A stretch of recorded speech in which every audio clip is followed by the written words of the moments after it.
ఈరోజు ఉదయం అందాజా 10:30 గంటల సమయంలో సదాశివపేట్ పట్టణ బస్టాండ్ సమీపంలో ఉన్నటువంటి చాంద్బాయి హోటల్ దగ్గర శ్రీ జగ్గారెడ్డి గారు డబ్బులు పంచుతున్నటువంటి సమాచారం రాగా అక్కడికి ఎఫ్ఎస్టీ టీం వెళ్ళింది.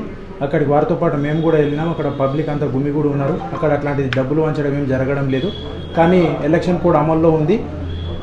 ఎలక్షన్కు ముందు 48 గంటల ముందు ఒక ప్రాంతానికి చెందినటువంటి రాజకీయ నాయకులు వేరే ప్రాంతంలో ఉండకూడదు. ఎలక్షన్ కోడ్ అమల్లో ఉంది. దాన్ని ఎలక్షన్ కోడ్ నిబంధనను ఉల్లంఘించినందుకు జగ్గారెడ్డి గారి మీద కేసు నమోదు చేయడం జరిగింది. అక్కడికి వెళ్ళిన తర్వాత జగ్గారెడ్డి గారిని అక్కడ ఉన్నటువంటి పబ్లిక్ని పంపించి వేయడం జరిగింది. దాని మీద ఫిర్యాదు రావడం జరిగింది. మనకు ఇక్కడ ఉన్నటువంటి ఎఫ్ఎస్టీ టీం ఫిర్యాదు మేరకు మనము జగ్గారెడ్డి గారి మీద ఎలక్షన్ కోడ్ వైలేషన్ ఉన్నందున కేసు నమోదు చేయడం జరిగింది. అదేవిధంగా ఇప్పుడు ఎలక్షన్ కోడ్ అమల్లో ఉంది. ఏ విధంగా ఎవరైనటువంటి రాజకీయ నాయకులు ఎలక్షన్ కోడ్ నిబంధన ఉల్లంఘించినట్లయితే వాళ్ళ మీద చట్టరీత్యా కఠిన చర్యలు తీసుకోబడతాయి.